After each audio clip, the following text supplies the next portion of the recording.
ሰላም የዩቲዩብ ተከታታዮቼ ዛሬ ደግሞ እስኪ ብብታችንና ጉልበታችን ለሚጠቁርብን እና ጥቁረት ላስቸገረን ሰዎች የሚሆን መፍትሄ ይዤላችሁ መጥቻለሁ።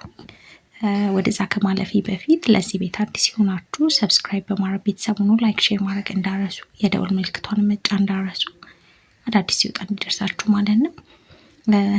ብብት አካባቢ ጉልበት ወይም ደግሞ ዳርክ ስፖት ፊታችን አካባቢ ላይ ላለብን ሰዎች መፍትሄ የሚሆን ነው ይዤላችሁ የመጣሁት። ያው እነዚህ ግብአቶች 3 ግብአቶች ናቸው።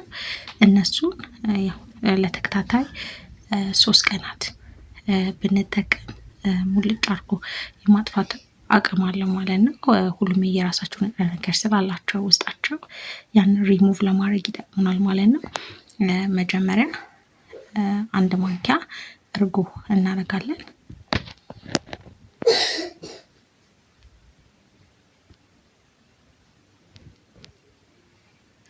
አሁንም ደግሞ 1 ማንኪያ ማር እናደርጋለን።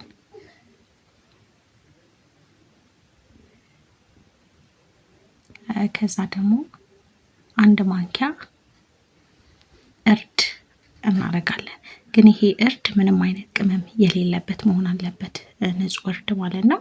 ያው ታሽጎ የሚሸጥ አለ። ያው ምናልባት እሱን ካላገኛችሁ ደግሞ ጥሬውን ገዝታችሁ ይሄ እንትኑ ማለት ነው እሱን መፍጨት ይቻላል ማለት ነው። እሱን ፈጫችሁ ማድረግ ትችላላችሁ። ያው ቅመም ያለው አይሆንም። እሱ እንዳታረጉ እነዚህ 3ቱንም አንድ ላይ በማደባለቅ ፊታችን ላይ ያው ዳርክ ስፖት ካለብን ለፊታችን፣ ለብብታችን እና ለጉልበታችን በአጠቃላይ ጥቁረት ያለበት ቦታ ላይ ብንቀባው ቶሎ መፍትሄ እናገኛለን ማለት ነው። ይሄንን ለተከታታይ ቀናቶች መጠቀም ይኖርብናል። ለ3 ቀናት ብንጠቀም ለውጡን እናያለን። ያው ሞክሬ ለውጥ ስላየሁበት ነው ሼር ያደረኳችሁ። ያው ማክሲመም እስከ 2 ሰዓት ብታስቀምጡ ተቀብታችሁ መልካም ነው። ካልሆነ ግን 1 ሰዓትም ተቀብታችሁ ብትታጠቡት መልካም ነው ማለት ነው። ያው መፍትሄ ይሆናል ብዬ አስባለሁ። ያው ሞክሬው ስለጠቀመኝ ነው ሼር ያደረኳችሁ። ለዛሬ ይሄን ይመስላል። ስለተከታተላችሁን ከልብ አመሰግናለሁ። በሌላ ቪዲዮ እስከምንገናኝ መልካም ጊዜ